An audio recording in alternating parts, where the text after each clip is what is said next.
Friends എല്ലാവർക്കും എൻ്റെ ചാനലിലേക്ക് സ്വാഗതം. ഇന്ന് ഞാൻ നിങ്ങളുടെ മുമ്പിൽ വന്നിരിക്കുന്നത് VLC മീഡിയ പ്ലെയറിലൂടെ എങ്ങനെ ഒരു വീഡിയോ സ്ക്രീൻ റെക്കോർഡ് ചെയ്യാം എന്നതിനെ പറ്റിയാണ്.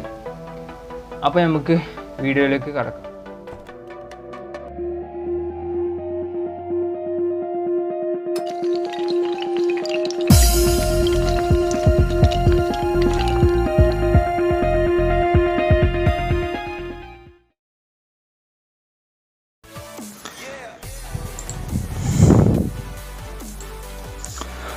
അപ്പോൾ നമ്മൾ VLC മീഡിയ പ്ലെയർ ജസ്റ്റ് ഒന്ന് ഓപ്പൺ ചെയ്തിട്ടുണ്ട്. അതിനുശേഷം ഈ മീഡിയ എന്നുള്ള ഓപ്ഷനിൽ ജസ്റ്റ് പോവുക. അതിനുശേഷം ഓപ്പൺ ക്യാപ്ചർ ഡിവൈസ് Ctrl+C ഞെക്കിയാലും മതി. ഓപ്പൺ ക്യാപ്ചർ ഡിവൈസിന് ക്ലിക്ക് ചെയ്യുക. അപ്പം ക്യാപ്ചർ ഡിവൈസ് എന്നുള്ള ഓപ്ഷൻ വരും.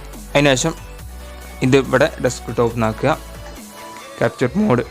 അതിനുശേഷം decide from rate for the capture അവിടെ 1 ഉള്ള 10 ആക്കി കൊടുക്കുക. അതിനുശേഷം പ്ലേ എന്നുള്ള ഷോ മോർ ഓപ്ഷൻ ഇത് ഒന്നും ചെയ്യേണ്ട ആവശ്യമില്ല. അതിനുശേഷം പ്ലേ എന്നുള്ള ഓപ്ഷൻ ക്ലിക്ക് ചെയ്യുക, കൺവേർട്ട് എന്നുള്ള ഓപ്ഷൻ ക്ലിക്ക് ചെയ്യുക. അതിനുശേഷം ഈ ഓപ്ഷൻ ക്ലിക്ക് ചെയ്യുക. അതിനുശേഷം MP4 MOV എന്ന് ക്ലിക്ക് ചെയ്യുക. വീഡിയോ കോഡൊക്കെ എടുക്കുക, വീഡിയോ എനേബിൾ ചെയ്യുക. ഈ കോഡൊക്കെ എന്നുള്ളത് H264 ആക്കുക. അതിനുശേഷം ഇവിടെ പ്രൊഫൈൽ നെയിം എന്താണ് കൊടുക്കേണ്ടത് അത് ജസ്റ്റ് ഒന്ന് കൊടുക്കുക. ശേഷം ക്രിയേറ്റ് എന്നുള്ള ഓപ്ഷൻ ക്ലിക്ക് ചെയ്യുക. അതായത് ഏത് ഫയലിലാണോ നമുക്ക് സേവ് ചെയ്യേണ്ടത് ആ ഫയലിൻ്റെ ഇത് കൊടുക്കുക. ഞാൻ അപ്പം ഏതെങ്കിലും ഒരു ഫയൽ കൊടുക്കുകയാണ്.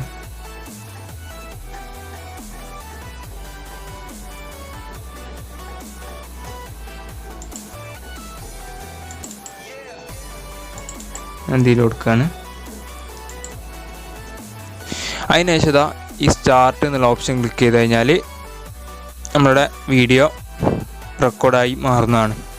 അപ്പോൾ വീഡിയോ എല്ലാവർക്കും ഇഷ്ടപ്പെട്ടെങ്കിൽ ലൈക്ക് ചെയ്യുക, സബ്സ്ക്രൈബ് ചെയ്യുക, ഷെയർ ചെയ്യുക. ഓക്കെ, ഇതൊരു നല്ല വീഡിയോ ആയിട്ട് നാളെ കണ്ടുമുട്ടാം. Okay, thank you.